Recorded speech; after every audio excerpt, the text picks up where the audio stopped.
व्याख्या आपके सामने है। अब इस बात को सब निंदा समझते हैं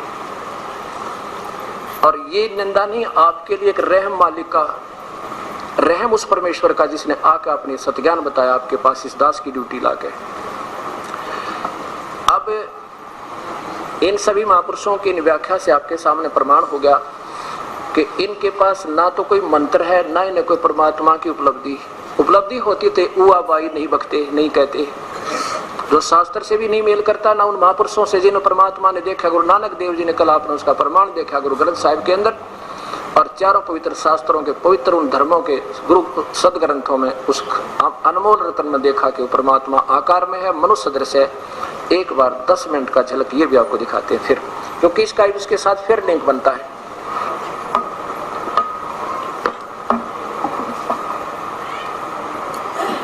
वो तो निराकार है और हमारे मूल शास्त्र क्या बताते हैं, वो परमात्मा साकार है।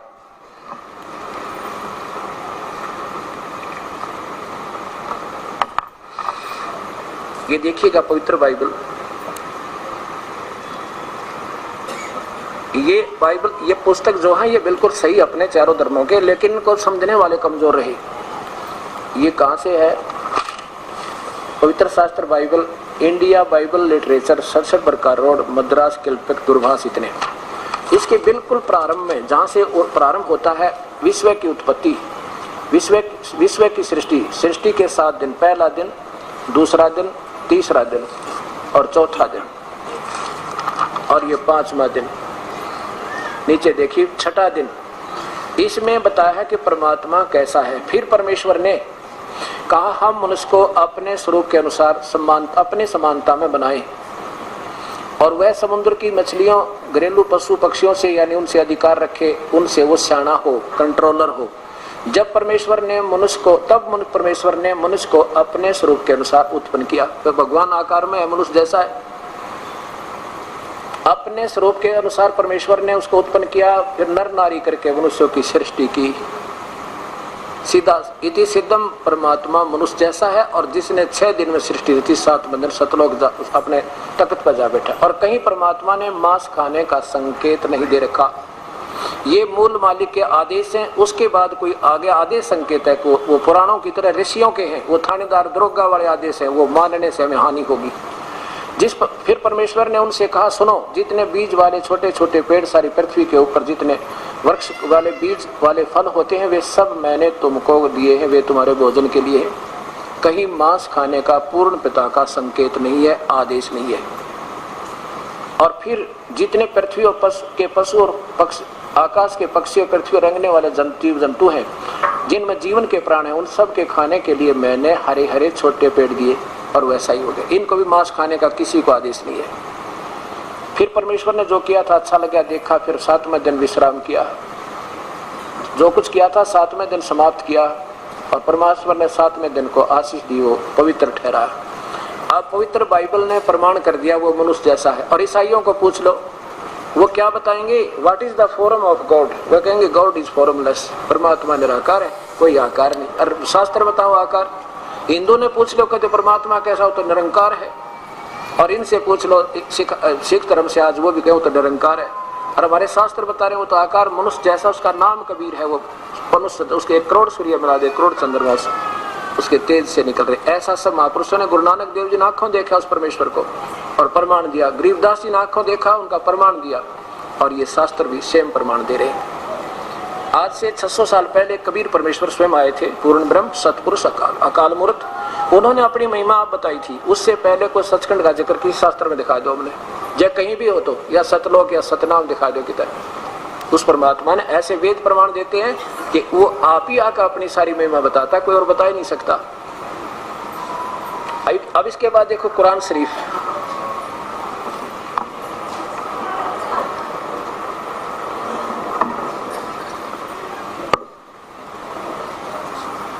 ये पवित्र कुरान शरीफ, ये हमारे सभी शास्त्र एक संकेत, कोई भी दूसरी व्याख्या नहीं इनमें। जहां तक मूल परमात्मा की सतवाणी का संपर्क है, अर्थ यह वह इलामी किताब है जिसमें कोई संदेह की गुंजाइश नहीं। इसमें जो लिखा फाइनल समझना। यह है पवित्र कुरान शरीफ। कहां से छपी है? शेरवानी संस्करण लखनऊ किताबघर, मौसम बाग, सीतापुर रोड, नई, ये लखनऊ। या फिर देखिए नीचे, लखनऊ किताबघर, मौसम बाग, सीतापुर रोड, लखनऊ से प्रकाशित है। और इसमें सूरत फुरकानी नंबर 25 में हे परमात्मा, कति नाम लिखा उस परमात्मा का, जैसे वेद में लिखा वो कबीर है, इसी प्रकार इस पवित्र शास्त्र में उसका नाम लिखा परमेश्वर का, वो कबीर है। ये देखिए,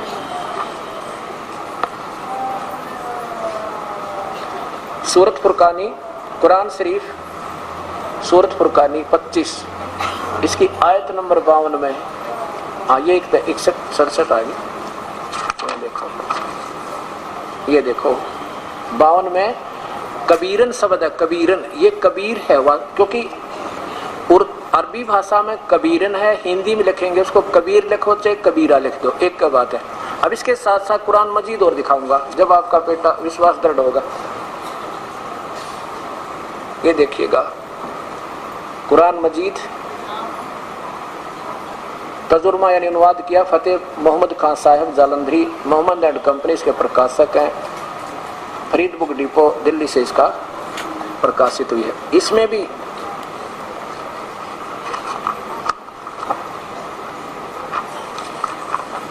(577) पृष्ठ के ऊपर देखिएगा, ये जो का तो वही कुरान सूरत फुरकानी, ये देखिएगा कुरान मजीद और सूरत फुरकानी 25 नीचे आइए वही, ये जो कि तो संस्कृत, ये उर्दू भी, ये अरबी भाषा है, ये जो कि तो जो कुरान शरीफ का पृष्ठ है वो बिल्कुल प्रमाणित है, इसको चेंज नहीं कर सकते, ये जो का तो इतना ही है। और इस महापुरुष ने बहुत कोशिश की है इसको उर्दू लिपि में भी और देवनागरी लिपि में भी, और फिर इसका अनुवाद भी किया। देखिएगा नीचे वही 52 नंबर में क्या लिखा है, जिहादन, जिहादन कबीरा, ये कबीर शब्द है, कबीरा कहो चाहे कबीर कहो, ये कबीर है, इसमें कबीरन लिख दिया, इसमें जो का तू लिख दिया, इसमें रच कर, इसका जैसे लिखना था हिंदी में ऐसा ही लिख दिया, कोई बात नहीं। और इसके देखो 21 नंबर पे यहाँ भी कबीर शब्द है ऊपर, ये 21 नंबर आयत में ये अतुल कबीर, ये कबीरा है। आगे देखो ये 52 आपने देखा, फिर 58-59 में देखो, ये 58 शब्द में खबीरा, ये खबीरा, ये कबीरा ही है, ये मिसप्रिंट हो गया यहाँ पे इस लिखने में, हिंदी में, उर्दू ठीक है। अब देखिए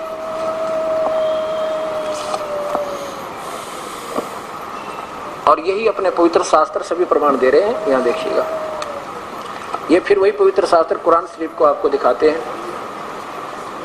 इसमें ये 7 लाइन पढ़ कर सुनाऊंगा, कति क्लियर हो जाएगी। और क्योंकि पवित्र बाइबल हिंदू, मुसलमान और सिख ईसाइयों को, दोनों धर्मों को मान्य है, और उसमें कुरानों में 40% उस पवित्र बाइबल का वर्णन है।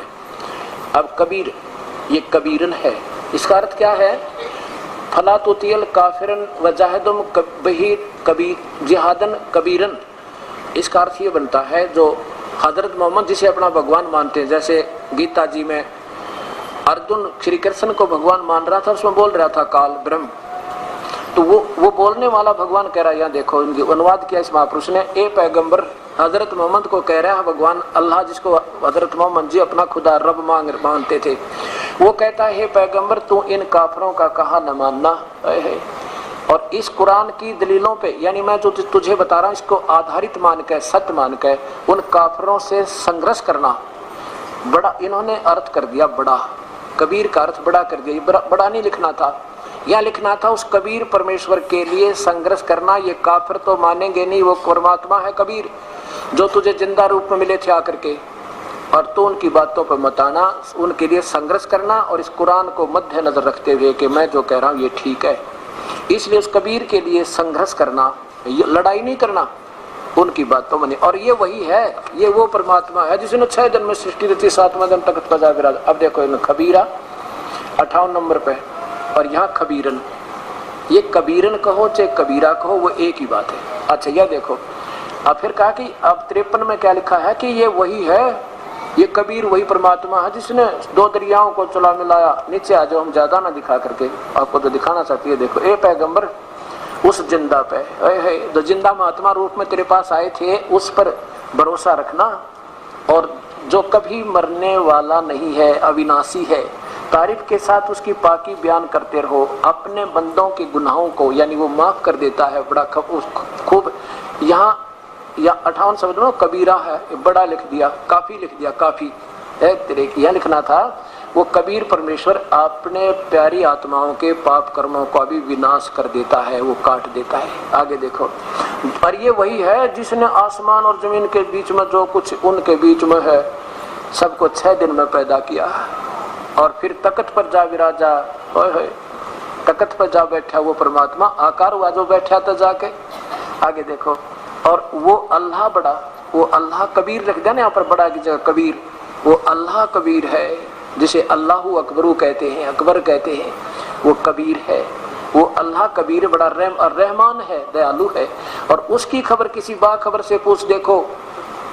कुरान शरीफ बोलने वाला अल्लाह भगवान कह रहा है कि मैं नहीं जानता उस परम पिता के बारे में, वो तो कोई संत बताओगा, बाखबर तत्वदर्शी संत।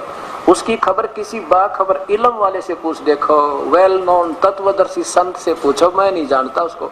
यही पवित्र गीता जी बता रही, यही पवित्र चारों वेद बता रहे हैं, और यही दोनों मिलकर शास्त्र प्रमाण कर रहे हैं कि वो कबीर परमात्मा है। अभी दिखाता हूं आपको, अब वेद दिखाता हूं, यजुर्वेद।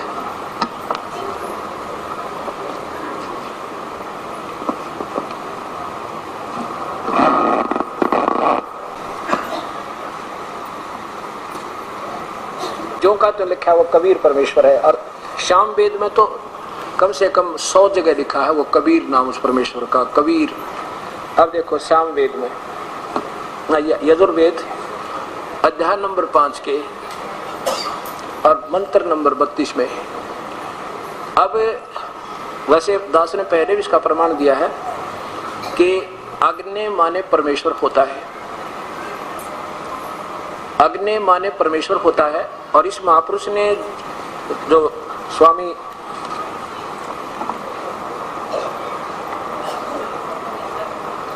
दयानंद जी महाराज ने, स्वामी जी ने जो ऋग्वेद का जो प्रारंभ किया सरलार्थ करना, इन्होंने कहा कि जहाँ अग्नि शब्द मिला वहाँ परमेश्वर समझना, क्योंकि अग्नि माने तो आग से भी न मालूम है, आम व्यक्ति बता दे, लेकिन संत ही बताते हैं उसके आध्यात्मिक शब्दों का हिसाब किताब। यहाँ देखिएगा, इन्होंने बताया जहाँ अग्नि शब्द है उसको प्रभु मानना।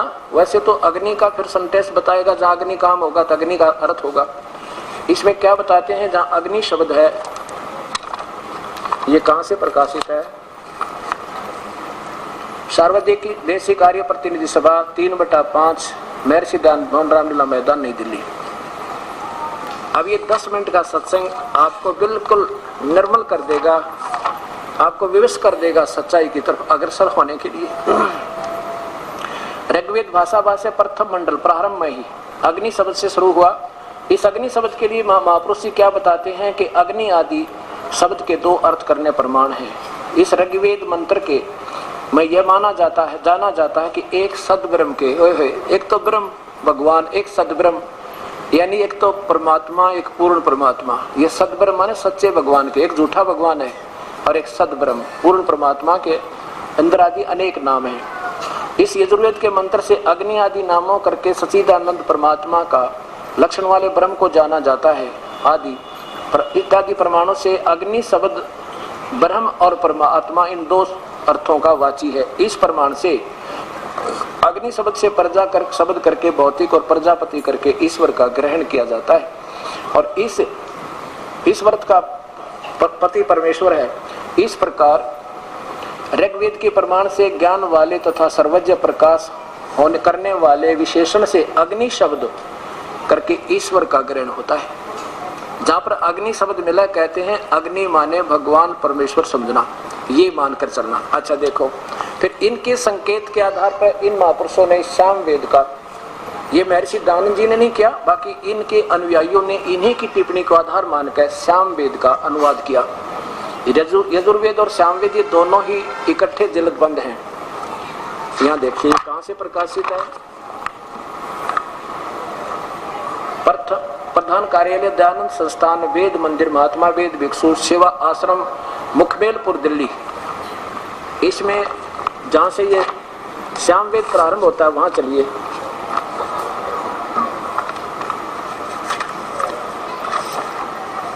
ये सामवेद यहाँ से प्रारंभ होता है। अग्नि माने हे ईश्वर, अग्नि माने हे परमेश्वर, अग्नि माने हे ईश्वर, अग्नि माने परमेश्वर, अग्नि माने परमेश्वर, अग्नि माने ईश्वर, अग्नि माने परमेश्वर।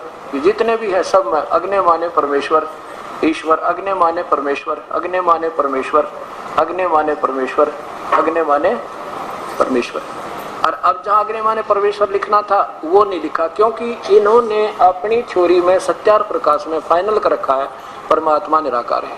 और वेदों को वो सत्य मानते हैं, लेकिन वेदों का सरलार्थ बाद में किया, पहले सत्यार प्रकाश की रचना कर दी। अब ये उलझ गए बेचारे। अब यहाँ आकर इन्होंने फिर इसको गोलमोल करने की चेष्टा की। देखिएगा, ऋग्वेदी महर्षि दानव जी का द्वारा भाषा भाष्य ये प्रथम मंडल है। और ये कहां से प्रकाशित, फिर देखिए। हाँ, अब इसको यजुर्वेद दिखाता हूं आपको। ये तो यजुर्वेद से प्रारंभ होती है ये कहानी। अब यजुर्वेद, ये महर्षि दानव जी का पूरा इनका अनुवाद है। और ये कहां से प्रकाशित है, पर सर्वदेशीय कार्य प्रतिनिधि सभा 2/5 महर्षि दानव भवनरामलीला मैदान नई दिल्ली से। इसमें प्रथम अध्याय के 15वें श्लोक में क्या आ गया कि परमात्मा सशरीर है। होए होए। लेकिन इन्होंने अपनी थ्योरी को उत्तम रखने के लिए इसको सब उलझाने की चेष्टा की। देखिएगा,